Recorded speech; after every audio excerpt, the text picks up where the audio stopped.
She crawled into his bed wearing almost nothing. Claiming it was an Apache ritual, he stayed silent. Before we dive into the story, don't forget to like the video and tell us in the comments where you're watching from. John Mercer returned to his cabin later than usual, the sky already darkening into a deep blue that signaled the temperature would drop hard before midnight. He had spent the entire day clearing debris along the north fence after a fallen tree split the line, and his shoulders ached from hauling wood. His horse snorted tiredly behind him as he led it into the small lean-to near the cabin. The animal nudged his sleeve once before lowering its head to drink from the trough, and John paused long enough to stroke its neck, reassuring it after a long day. John lived alone by choice. At 38, he had come to accept that the quiet worked better for him than conversation ever had. Years ago, when he worked as a scout for the Territorial Patrol, he made a single mistake during a raid, one he never spoke about, that cost innocent lives. Since then, he avoided people when possible, believing he protected them best by staying away. His only mission now was simple: keep his land maintained, stay out of trouble, and avoid situations that demanded more from him than he was prepared to give. He stepped into the cabin, expecting the same stillness he returned to every night. The lantern on the table burned with a low flame, casting thin light across the floor. He closed the door behind him, brushing snow from his coat, already thinking about warming water for coffee before sleep. That was when he felt it, a presence behind him. It wasn't a sound exactly, more the shift of air that happens when someone moves under covers. His entire body tightened. His hand drifted toward the rifle leaning near the stove, but he stopped when a faint, shaky breath reached his ears. He turned just enough to see the bed. A young woman lay curled near the center of it, her long black hair fanned across the pillow. Her clothing was torn almost beyond use, revealing patches of cold-reddened skin. She clutched the thin sheet to her chest, as if it were her last defense. Her face showed exhaustion so deep it bordered on collapse, and for a moment she didn't speak, uncertain of what his reaction would be. John didn't step closer. He stood still, examining every detail. Her trembling shoulders, her bare feet mottled from cold, the way she kept her knees drawn tight, as though protecting herself from something that might still be following her. She looked no older than her early 20s, worn thin from fear rather than age. Finally, she whispered, "I followed a ritual for safety. A woman may enter a man's sleeping place if she is threatened." Her voice cracked halfway through the explanation. She looked ready to bolt if he raised his voice or moved too quickly. John knew enough about Apache customs to understand that her words were not entirely false. Yet the panic in her eyes showed something else: desperation, not ceremony. He placed his gloves on the table slowly, showing he meant no harm. "You're freezing," he said in a low, steady voice. "You need warmth more than explanations." She didn't respond. Her eyes stayed fixed on him, trying to read whether he was dangerous. John walked to the foot of the bed with controlled movements. He picked up the thick quilt folded there and unfolded it carefully. She flinched at his closeness, though he didn't reach for her. He placed the blanket at the edge of the mattress and stepped back immediately so she had space to decide whether she trusted him. After a brief hesitation, she pulled the quilt over herself, her hands gripping it tightly. Her breathing stabilized in small increments. She kept her gaze lowered now, no longer speaking, as if conserving what little strength she had left. John felt the familiar pull of responsibility rise in his chest, an emotion he normally resisted. He wasn't looking for anyone to save, and he knew nothing about this woman's past or why she arrived half-dressed in a stranger's home. Yet leaving her outside would have been the same mistake he made once before, and he couldn't repeat it. He dragged the wooden chair near the stove and sat facing the firebox, making sure she could see his back rather than his face. It was the only way he knew to tell her she had nothing to fear from him. He listened to her breathing shift from short, frantic bursts in his slow, uneven sighs as the warmth began to reach her. Minutes turned into hours. One gust of wind rattled the shutters. She startled, lifting her head quickly. John didn't turn around, but he said, "Just the wind." He kept his voice even to anchor her. Her reaction told him more than her earlier explanation. Whoever chased her, or whatever she escaped, had pushed her past the point of thinking clearly. As the night stretched on, she stayed awake longer than he expected. At one point, she quietly asked, "You won't send me back?" "No," he answered. "Not tonight." She released a breath that sounded almost like disbelief. The quilt shifted slightly as she tried to get comfortable. John could tell she was in pain. There was a stiffness to the way she moved, and her hand hovered near her ribs as though bruised. His own thoughts pulled at him then. He wondered how she reached his land, how long she had been running, whether someone would come looking for her. He knew the questions mattered, but he also knew she didn't have the strength to answer them. Not yet. When dawn began to lighten the sky, John stood and stretched his stiff back. He poured warm water into a tin cup from a small pot on the stove and carried it to the bed, stopping a good distance away. "You should drink," he said. "It'll help." She pushed herself up slowly, still wrapped tightly in the quilt. Her hair fell forward over her shoulder, and she brushed it back with a trembling hand. She reached out, but her eyes watched him closely as if waiting for his intention to change at any second. She took a sip, then another. Color returned faintly to her cheeks. "What's your name?" he asked. "Taya," she whispered. John nodded once. "Rest, Taya. We'll talk when you're warm and steady." She studied him for a long moment, as though trying to decide if she could believe a man she had only seen in half-light. She finally nodded. John returned to the stove and opened the door. A wave of warm air hit him, and for the first time that night, he felt the knot in his chest loosen slightly. He didn't know what came next, but he did know one thing with certainty. Whatever danger drove her here would not reach her as long as she remained under his roof. And for the first time in years, John felt his old instinct return. Not the violent, reactive one from his scouting days, but the steady, deliberate instinct that told him protecting her was the right thing to do. Even if he didn't yet understand why she had chosen his bed over any other place in the wilderness, he understood the weight of fear in someone's eyes. He had carried it once too. Taya closed her eyes with the quilt pulled tight, and John stood silently at the stove, keeping watch until the sun climbed fully over the horizon. The weak light of early morning filtered through the narrow cabin window, landing across the floor in a muted strip that revealed dust in the air and a thin trail of melted snow near the door where John had stepped in the night before. The room still held the heavy quiet of dawn, broken only by the crackle from inside the stove and the faint sound of Taya shifting beneath the quilt. John stood near the table, rolling his sleeves up as he prepared the morning fire. His movements were deliberate, careful not to startle the woman waking behind him. He placed a piece of split wood on the embers, watched it catch, and felt the warmth begin to build. His eyes drifted to the window for a moment. The sky outside was gray but clear, which meant he had a few hours to check the ridge before the next cloud front pressed in. Behind him, Taya slowly sat upright. She held the quilt against her chest, her breathing steady but cautious. She scanned the room, taking in every angle as if confirming she was truly alone with him and not in danger. The quiet between them had a different weight this morning, less frantic, more wary. John reached for a tin cup and poured warm water from the kettle. "You should drink again," he said without turning. His voice carried no command, only a steady patience. Taya accepted the cup with both hands.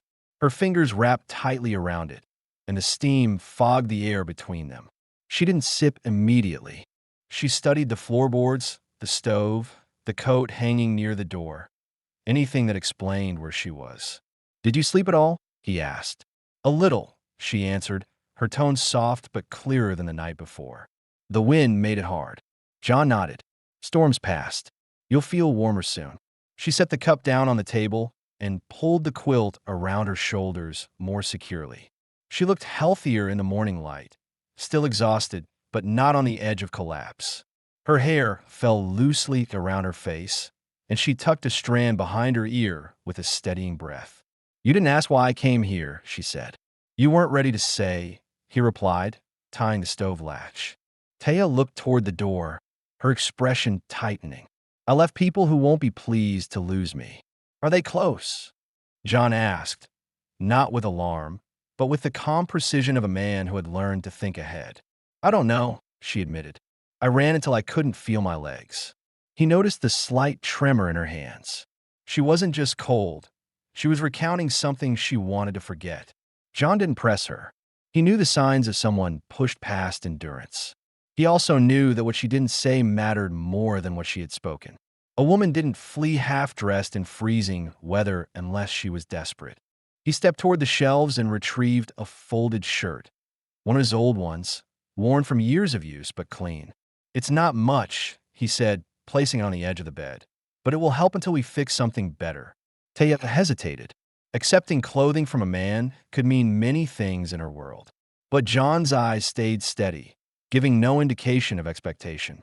She reached for the shirt with slow fingers and clutched it to her chest. Thank you, she said quietly. While she changed behind the hanging blanket near the corner, John stepped outside to give her privacy. The cold hit him sharply, the kind that stiffened hands even through gloves. He scanned the tree line, listening for movement. Nothing but the wind in the pines. He took a few steps to check the trough and noticed faint prints near the edge, older than last night's storm, but enough to remind him that someone had passed through recently. He filed the detail away without comment. When he returned, Taya was standing near the stove, John's shirt hanging loosely over her frame. She looked more composed, though she avoided his gaze. She had arranged the quilt neatly on the bed, an unspoken effort to show respect for his space. You should eat something, he said, gesturing to the small loaf of cornbread on the table. She broke off a small piece and forced herself to chew. The food steadied her, but her eyes stayed distant. John watched her for a moment, weighing his next words. I'll need to check the ridge soon. It's the only way to know if anyone followed you. Her breath caught slightly. You'll leave me alone? Not for long, he assured. If there's danger, I want to know early. Taya stepped closer, uncertainty written plainly on her face. If you see tracks, what will you do? John tightened the strap on his gear. Come back. That's all. Her shoulders lowered a fraction. Relief, thin but real, crossed her features. She moved to the window while he prepared his horse. Her hand rested lightly on the frame, and for the first time she allowed herself to look beyond the fear, toward the land, the sky, and the man who had offered her shelter without asking anything in return. Before he stepped out, John paused at the door. You'll be safe here. Lock the door behind me and keep the stove warm. She nodded. I'll wait. John closed the door gently, leaving her in the quiet glow of the cabin, the place that had become her refuge for reasons neither of them had spoken aloud yet. The morning carried a strange new steadiness, fragile, untested, but present. And as he walked into the cold, Taya watched him from the window, her fingers pressed lightly against the glass, knowing that whatever happened next would shape the life she had no choice but to rebuild. Warmth filled the cabin slowly that morning, spreading from the stove outward as Taya moved through the small space with careful steps. She kept her hands close to her body, still unsure what she was allowed to touch, yet determined not to sit idle. The shirt John had given her hung long on her frame, brushing against her thighs when she walked. Each movement revealed how she was testing the boundaries of this unfamiliar safety. John returned from the ridge after nearly an hour, brushing dirt from his boots as he stepped through the door. He didn't announce himself. He simply set his hat on the peg and let the quiet settle.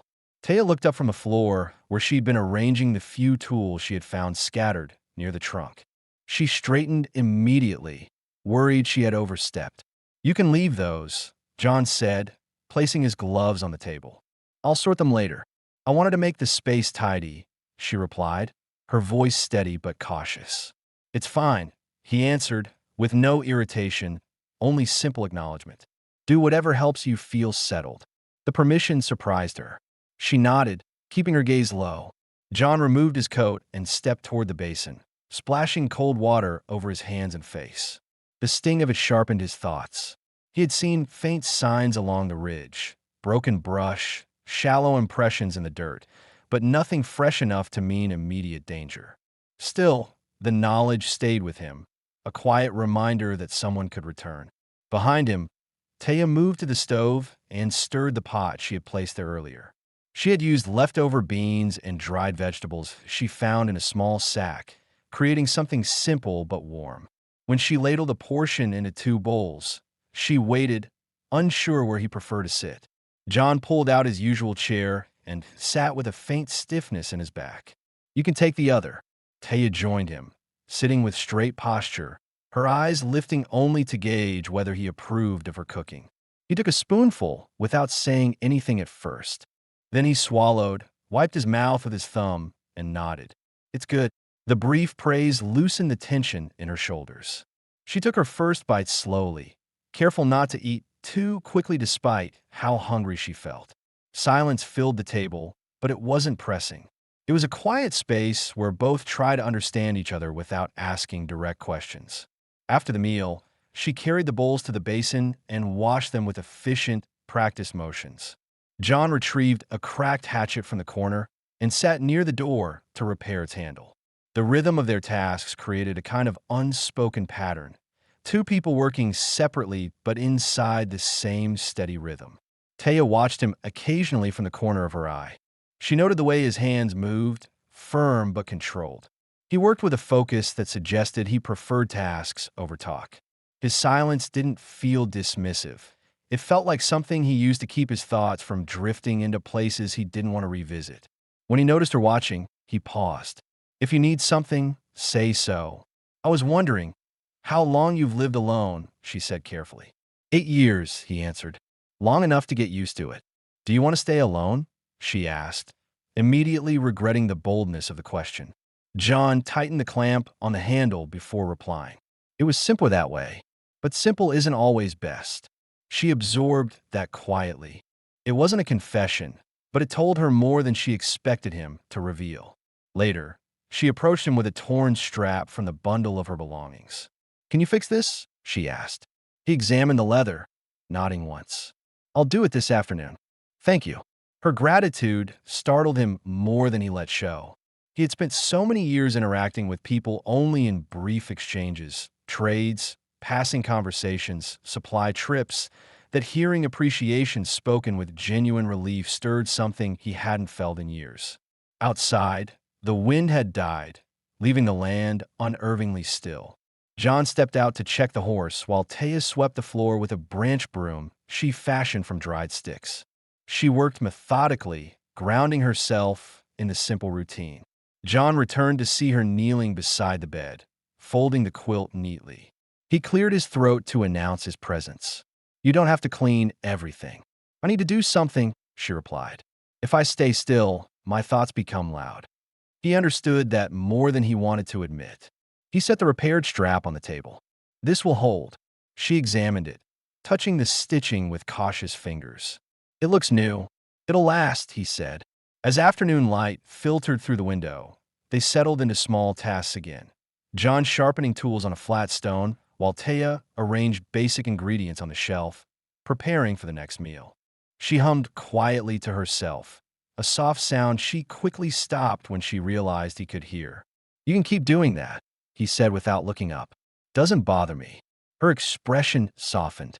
"It helps me stay calm." He didn't comment further, but the faint curve at the corner of his mouth showed he didn't mind the presence of something gentle inside the cabin. By dusk, they had created a rhythm without ever discussing it. She tended the fire. He checked the locks. She arranged their corner of supplies. He prepared the lantern for the night. Taya watched him as he moved through the cabin with sure, practiced steps.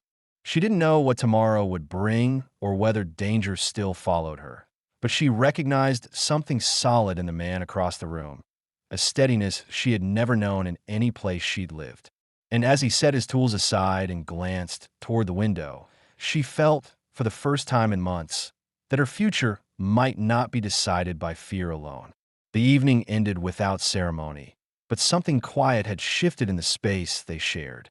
Two strangers had begun acting like people who trusted each other, if only through tasks, glances, and the slow, cautious acceptance that they were no longer alone. The sun had not yet lifted fully above the ridge when Taya stepped outside, clutching a small bundle of firewood against her chest. The cold bit at her ankles, but she welcomed the feeling. It grounded her in the moment, reminding her she was no longer running through the dark. Frost still clung to the porch boards, and her breath formed thin clouds as she moved. John was already in the yard, kneeling beside the broken fence rail he intended to replace. He had a hammer tucked into his belt and a handful of nails in his coat pocket. His focus stayed on the wood in front of him, but he glanced up briefly when he sensed her approach. "You're awake early," he said, standing with a faint stiffness in his knees. "You start before sunrise," she replied, placing the wood near the door. "I thought I should as well." He wiped sawdust from his hands. "No rule about that." "Still," she said, looking toward the trail leading into the trees, "it feels better to move." John recognized the look in her eyes, worry mixed with vigilance. She wasn't scanning the land for beauty. She was checking for danger. He followed her gaze for a moment, scanning the trees with the same calm precision he used every day. Nothing stirred except the weak morning wind. Inside, Taya began sweeping the floor with the branch broom she'd made. The rhythmic scrape against the boards brought a strange steadiness to her breathing. While she worked, John brought in the rail he'd cut and leaned it near the wall to warm before installation. His boots left faint trails of dirt on the planks, which she swept without complaint. He watched her from the corner of his eye, noting the way she avoided sudden movements and kept her back close to the stove. She wasn't hiding. She was keeping obstacles at her sides where she could see them. He understood that instinct too well. "Taya," he said, setting his tools on the table, "something's weighing on you today." She paused with the broom midair. Her shoulders tensed, but she didn't turn around immediately. When she did, her expression was guarded, yet something in her eyes suggested she no longer wanted to carry everything alone. "I didn't tell you the truth that first night," she said, holding the broom tightly. "I figured there was more," John replied quietly. "I wasn't following any ritual. I said it because I needed a reason to stay inside." Her voice wavered but didn't break. "If I admitted the real reason, I thought you might push me back out." John leaned against the table, crossing his arms. "You came here because you had nowhere else to go." She nodded slowly. "I escaped a man I did not choose. His family believes I belong to them. I refused, and they decided to punish me. I ran before they could finish what they started." John's jaw tightened, but he kept his voice steady. "You were right to leave." Taya swallowed hard. "I didn't know where else to run. I followed the cold until my legs failed. When I saw your cabin lights, I thought maybe someone inside would show mercy." "You made the right choice," he said again, firmer this time. She lowered the broom, letting it rest against the wall. The tension in her shoulders eased, but the fear that had driven her across the frontier still lingered in her posture. John walked to the window and checked the horizon out of habit. The land was open, quiet, and unchanged. "No one's close," he said, "but that doesn't mean they won't try again." She stepped beside him, her hands clasped tightly in front of her. "If you want me gone, I will leave. I don't want to bring trouble to your home." He turned to her fully. "You don't bring trouble. Trouble comes from men who can't accept a woman's decisions." Her breath shook with relief, a small, barely audible sigh that escaped before she could stop it.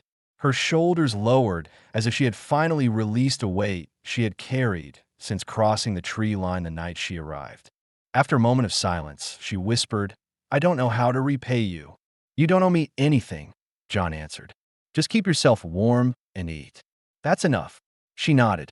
It wasn't gratitude that softened her expression. It was the rare feeling of being believed without question. Later, while John repaired the fence outside, Taya prepared a simple meal with careful precision, stirring the pot with a steady hand. The cabin smelled of dried herbs and simmering broth. She tasted it once, adjusted the seasoning, and moved the pot to the warmer part of the stove when she heard John's footsteps approaching the door. When he entered, she placed a full bowl in front of him. "I made extra," she said, "if you're hungry." He sat, lifting a spoon without hesitation. "Smells good." Taya didn't eat until he took the first bite. Only then did she settle into her chair. She watched his reaction with subtle expectation, not for praise, but for reassurance that she belonged here long enough to finish the meal. John looked up once, meeting her eyes. "It's real good," he said. Her chest lifted with a slow breath, not from pride, but from the comfort of knowing she wouldn't be turned away today. As the day settled into quieter tasks, both of them found a rhythm again, different from the day before, deeper, more trusting. Taya folded blankets and sorted supplies.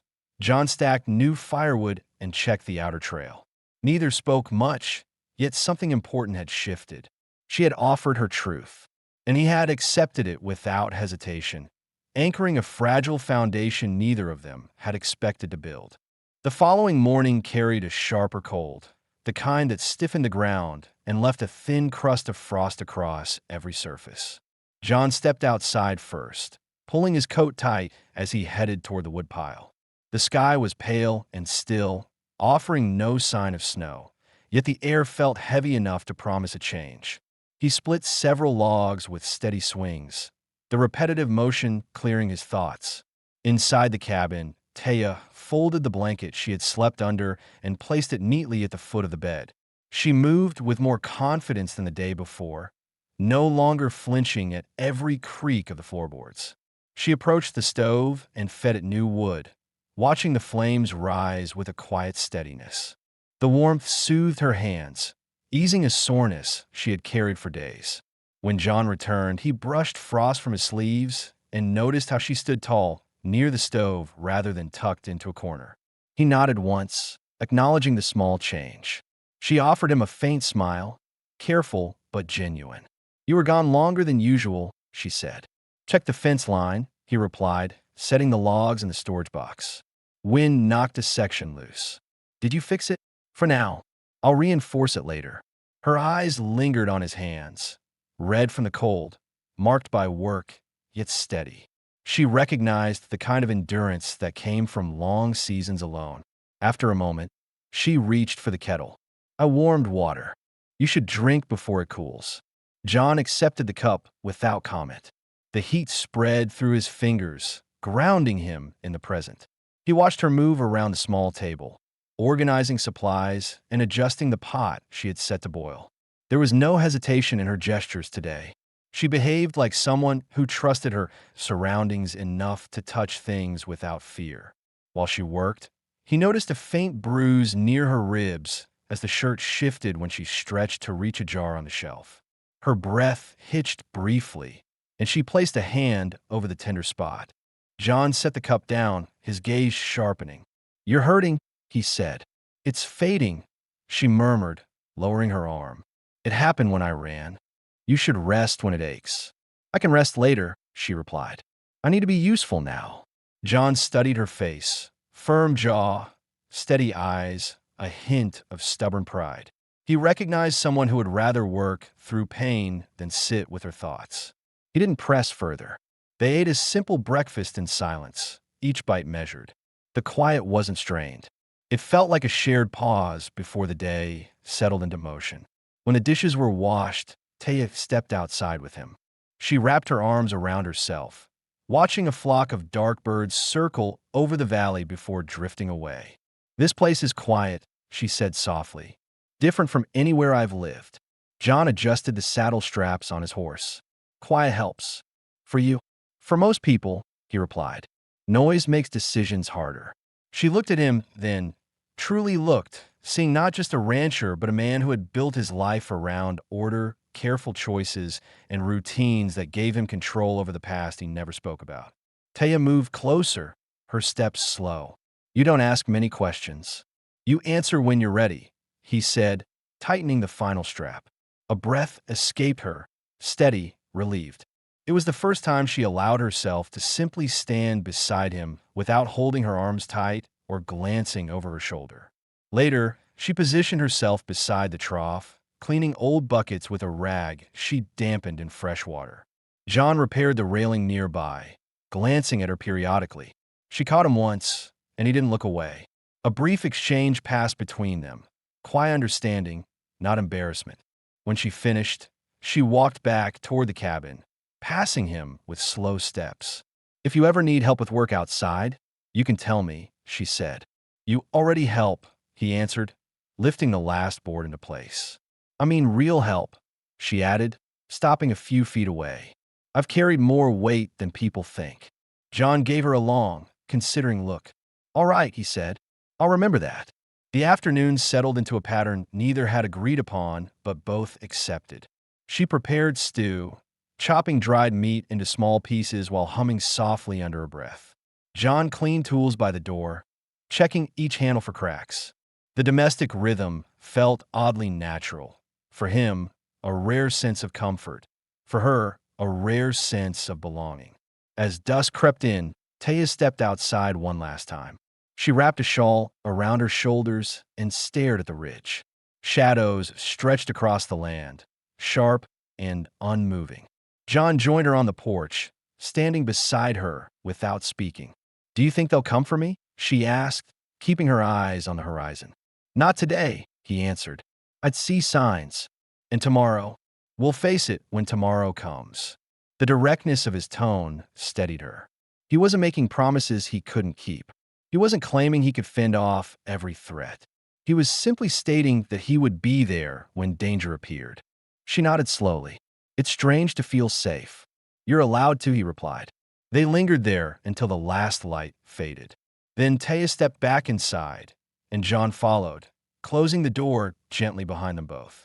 The day ended without argument or fear, replaced instead by a quiet connection neither had expected. Steady, respectful, and growing stronger with every hour they shared the same roof.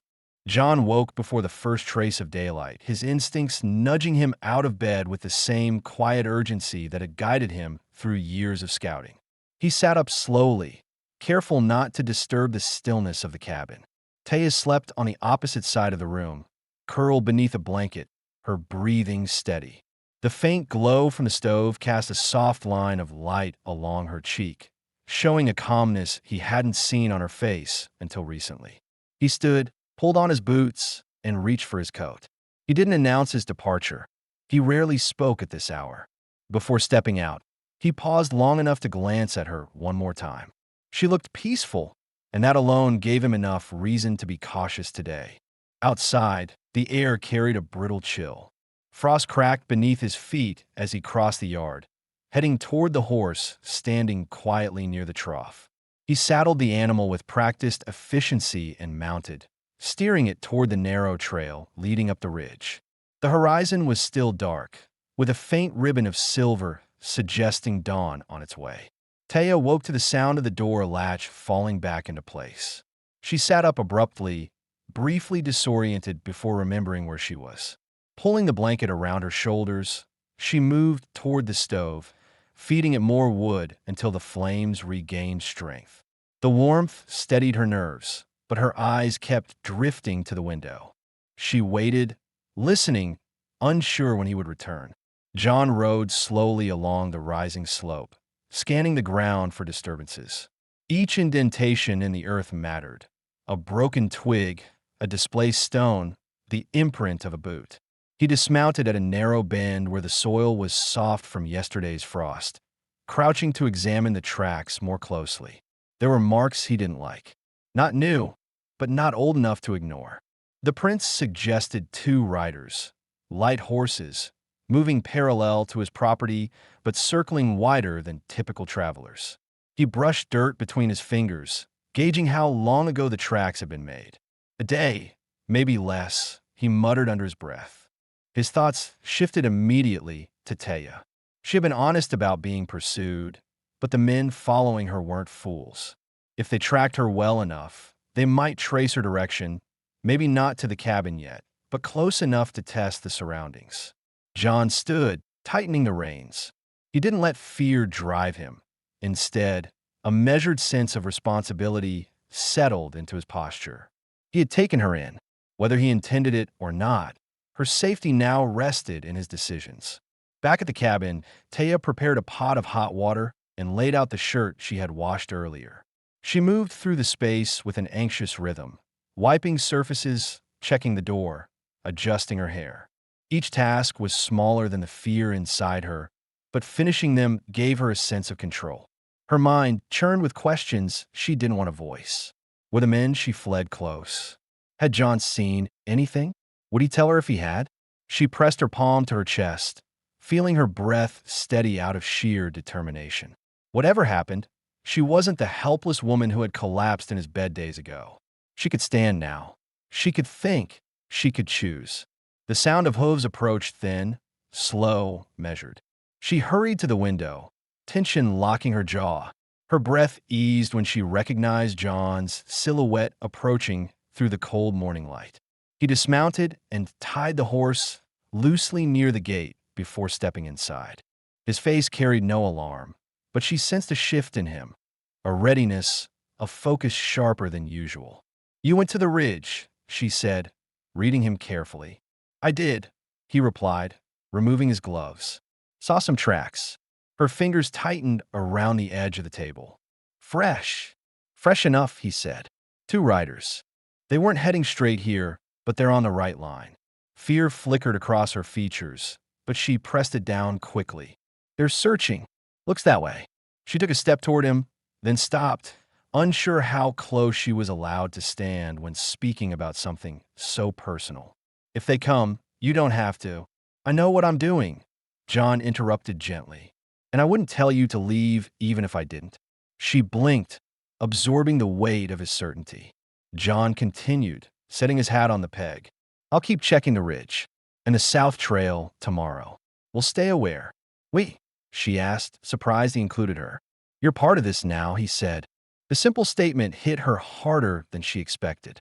She had been treated like a burden for so long that being acknowledged as part of anything, especially part of someone's life, felt like stepping on unfamiliar ground. She swallowed hard. "I don't want to cause you trouble." "You didn't cause anything," he said. "People made choices. You made yours." A quiet beat passed between them, heavy with unspoken understanding. John sat at the table then, rubbing warmth into his hands while she poured hot water into a cup and set it in front of him. He accepted it with a short nod, and their eyes met briefly. Taya realized then that he wasn't just offering her refuge. He was preparing himself to stand between her and whatever threatened her. His calmness wasn't indifference, it was commitment. She exhaled, feeling her body loosen for the first time that morning. "I'll keep watch at the window today," she said. "I know how to spot movement from far off." "Good," he replied. "We'll keep a steady routine, but we'll stay sharp." As the hours passed, the cabin no longer felt like a temporary shelter. It had become a place where decisions mattered, where two people who had lived in silence for years found themselves acting as a quiet team. By afternoon, the fear that haunted Taya still lingered, but it no longer consumed her. John's presence anchored her, not with promises, but with actions. And as dusk approached, the land around them seemed both more threatening and more manageable, because now, neither of them faced it alone. The next morning arrived without wind, leaving the cabin wrapped in a muted silence that felt almost unnatural for the open frontier. Even the pines behind the property stood still, their branches barely shifting. John stepped outside first, scanning the tree line with the same cautious focus he'd relied on for years. Nothing moved except a thin curtain of mist beginning to lift from the ground. Taya watched him from the doorway, holding a folded cloth between her hands. Something in his stance reassured her, the quiet authority of a man who understood danger but didn't let fear dictate his moves. He walked back to her with relaxed shoulders, the early light soft against his face. "Clear for now," he said, wiping his hands on his trousers. She nodded, stepping aside as he entered the cabin. She had spent the past hour tidying the shelves, arranging dried herbs, sorting the tools she felt confident handling, and stacking tinder near the stove. The small space looked more lived in now, less like the home of a lone man and more like a place two people inhabited. "You've been busy," John remarked, noticing the organized supplies. "I needed the cabin to feel steady," she replied. "It helps me think." He understood that completely. Taya moved toward the table, laying out the cloth she'd been carrying, a simple square of deerskin she had cleaned and softened. "I want to make something useful," she said. "Maybe a small pouch for your nails or matches." John leaned against the counter, watching her fingers work the leather with growing confidence. She had a careful precision about her, each movement firm yet gentle, as though she was rebuilding skills she hadn't been allowed to use in a long time. While she stitched, John repaired the latch on the back door. The steady clink of his tools mixed with the soft scrape of her needle, creating a quiet rhythm that seemed to settle the air inside the cabin. Neither spoke for several minutes, yet nothing about the silence felt empty. When John finished, he stepped outside to fetch more wood. Taya followed a moment later, carrying a rag to wipe soot from the stovepipe. They didn't coordinate their tasks, but their actions aligned naturally. She worked while he worked, each finding ways to support the other's efforts. At midday, Taya prepared a meal of dried meat and thick broth. When she handed John a bowl, he noticed her hands weren't trembling anymore. She sat across from him, posture straight, eyes steady. They ate in companionable quiet, both aware that the rhythm of their days had begun to resemble something more than survival. After the meal, John moved to the yard to repair the trough. Taya joined him without asking. She picked up fallen branches, cleared debris around the posts, and carried tools from the cabin when he needed them. Her presence didn't slow him down. Her movements had purpose. At one point, she knelt beside the trough and scrubbed the inside with a rough cloth, pushing away residue that had built up during the storm. John paused and watched her for a moment. Her focused expression, her determined motions, the faint tension in her jaw when she pushed through discomfort. "You don't have to work this hard," he said. "I don't know how to sit still anymore," she answered. "When I stop, the past chases me." He considered her words. "Then keep moving. Just don't wear yourself down." She gave him a brief, grateful look. Later, they walked back toward the cabin together. The door creaked softly as John held it open for her. Taya hesitated at the threshold, taking in the room before entering. Something had shifted inside her, a small recognition that this place now held parts of her too. Inside, she placed a finished leather pouch on the table. "For your things," she said, pushing it gently toward him. John picked it up and examined the stitching. The work was clean and strong. "This is good," he said. "Real good." A faint flush touched her cheeks, and she lowered her eyes. She wasn't used to praise, especially from a man who rarely wasted words. By dusk, the sky deepened into a clear, dark blue. John lit the lantern, filling the cabin with a warm glow that softened the edges of the room. Taya sat on the bed, braiding her hair slowly while watching him adjust the lamp wick. Her posture was relaxed, her features calm. "You check the ridge tomorrow?" she asked quietly. "I will," he said. "But tonight we rest." Her braids slipped on her shoulder, and she nodded with quiet trust. She removed her shoes and settled under the blanket, not out of fear, but because she felt anchored here in a way she hadn't expected when she had first stumbled into his home. John sat in his chair near the stove, soaking in the heat and letting the weariness of the day settle in his bones. He watched her only briefly, just long enough to see that she no longer fought sleep. As her breathing slowed, the cabin felt full in a way it never had before. Not crowded, simply lived in. A quiet house had shifted into something else. A place of two people who no longer felt like intruders in each other's lives, but necessary parts of the same, unfolding routine. For the first time in years, John wondered what tomorrow might look like with someone waiting when he returned. The morning arrived with a low, colorless sky stretching across the valley, the kind that signaled cold without wind. John rose early, stretching the stiffness from his arms before lighting the stove. The fire caught quickly, illuminating the cabin in a muted orange glow. Taya slept on her side, her braid half undone, one hand resting lightly near her chin. She looked calmer than she had since the moment they met. John stepped outside to check the yard. The ground felt firm beneath his boots, and the air held a biting edge. He walked to the trough, broke the thin layer of ice with a stick, and scanned the ridge automatically. Nothing moved. No tracks. No shadows out of place. For the first time in days, the land felt still enough to breathe. Inside, Taya stirred awake. She blinked at the ceiling for a moment before realizing John was already gone. The cabin carried his presence in subtle ways. The way the wood was stacked neatly near the stove, the smell of smoke drifting softly through the room, the faint scrape of boots near the door from his earlier steps. She stood, wrapped the blanket around her shoulders, and walked to the window. When she saw him return from the yard, she felt a small, surprising sense of relief. She hadn't expected to grow dependent on the sight of him, yet his steady form crossing the clearing anchored her in a way she couldn't dismiss. When he stepped inside, she noticed he looked more relaxed than usual. "Ridge is clear," John said, pulling off his gloves. "For now," she replied, though there was no fear in her tone this time. He nodded, then sat at the table to tighten a seam on his coat. The stitching had come loose near the shoulder, and he worked the needle slowly, his hands steady. Taya approached him, watching the thread slip through the fabric. "You mend things with patience," she said softly. "Learn to take my time," he answered. "Rushing just makes mistakes." She hesitated before taking the seat across from him. Her fingers brushed the edge of the table as she gathered the courage to speak. "I've been thinking." He didn't look up, but she knew she had his full attention. "You said I'm part of this now," she continued. "Part of whatever happens next." "That's right." Her eyes shifted toward the door, then back to him. "I don't want to run again. I'm tired of waking up expecting someone to take me away."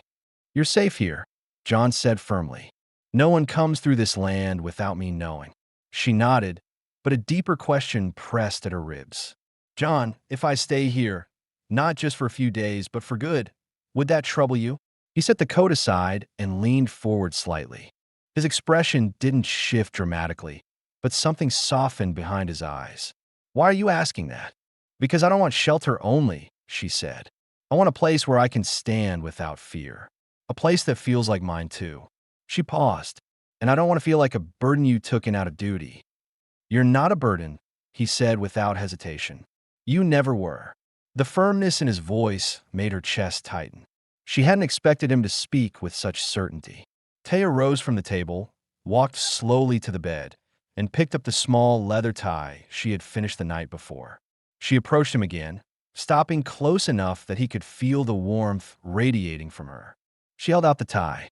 "I made this for you to see me, not just the frightened woman who arrived here half frozen." He took the tie in his hand, rubbing the smooth surface with his thumb. The craftsmanship was careful, each stitch deliberate. "I do see you," he murmured.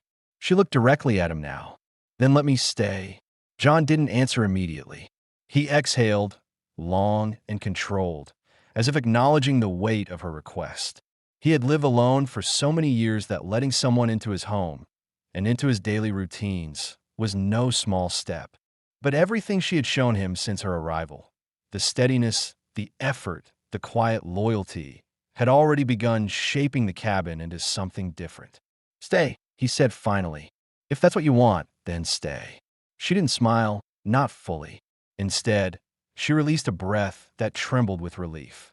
She stepped closer, carefully, giving him room to move away if he chose. He didn't. "Thank you," she whispered. Later, as dusk drew across the land, Taya prepared the bed while John secured the windows and checked the locks. She laid the quilt neatly, smoothing the corners with slow, deliberate hands. When he approached, she looked up at him with quiet confidence. "Will you sit with me?" she asked. He removed his coat and took a seat at the edge of the bed. The lantern light softened the lines of his face, making him appear less burdened. Taya slid beneath the blanket, leaving space for him. "Not because I'm afraid," she said, "but because tonight feels different." John lay beside her carefully, leaving a respectful distance at first. She closed that gap gently, resting her head against his shoulder. He didn't pull away, only adjusted his position so she rested comfortably. The room held no tension, only a calm understanding. For the first time since her arrival, Taya slept not from exhaustion, but from feeling wanted. And John, after years of empty nights, allowed himself to rest beside someone without fear of losing the quiet he'd worked so hard to build. The sun rose slowly over the ridge, casting a steady band of light across the clearing as John stepped outside to check the land one final time before settling into whatever came next. The air held a crisp bite, but the sky was clear, promising a calm day. He surveyed every direction, the tree line, the dry creek bed, the distant slope where he had tracked riders days ago. Nothing moved. No prints marked the soil. No sound carried on the wind except the faint creak of his own boots. For the first time since Taya had arrived, he felt a sense of certainty settle into his chest. The men who hunted her had either turned back or lost her trail entirely. They were not coming. He walked back toward the cabin, noticing how smoke curled gently from the chimney. A small thing, but it struck him how different that smoke felt today. It meant someone was inside, tending warmth, waiting for him, not as a burden, but as a partner. When he opened the door, Taya stood near the stove, stirring a pot of morning broth. Her braid hung straight down her back, and the deerskin shirt she had adjusted herself fit her comfortably now. She turned toward him, her expression open and steady. "You're earlier than usual," she said. "Didn't need much time," John answered, hanging his coat on the peg. "The ridge is quiet. No tracks. No riders." Her breath released in a slow, controlled exhale, not fear, but relief finally finding space.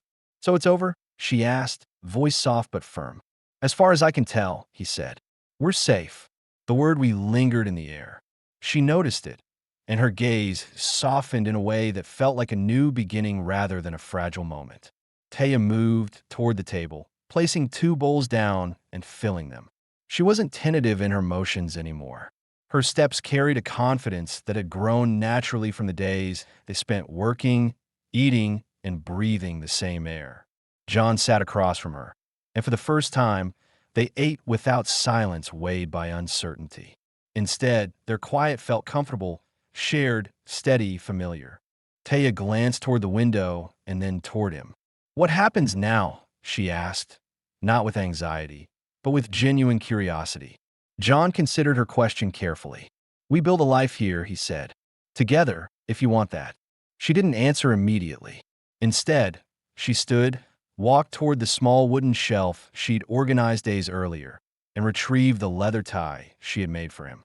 She placed it gently on the table between them. "I didn't make this only so you'd see me," she admitted in a calm voice. "I made it because I wanted to stay in a place where my hands mattered, where I wasn't just hiding." John lifted the tie, turning it slowly in his fingers. The stitching was tight, consistent, work done by someone who cared about precision and effort. He set it down carefully, then rose from his chair. He approached her with slow, steady steps. "Your hands matter here," he said quietly. "Your presence matters here." Taya looked up at him, her eyes reflecting the steady flame of the stove. She wasn't trembling. She wasn't bracing for disappointment. She stood grounded, strong, certain.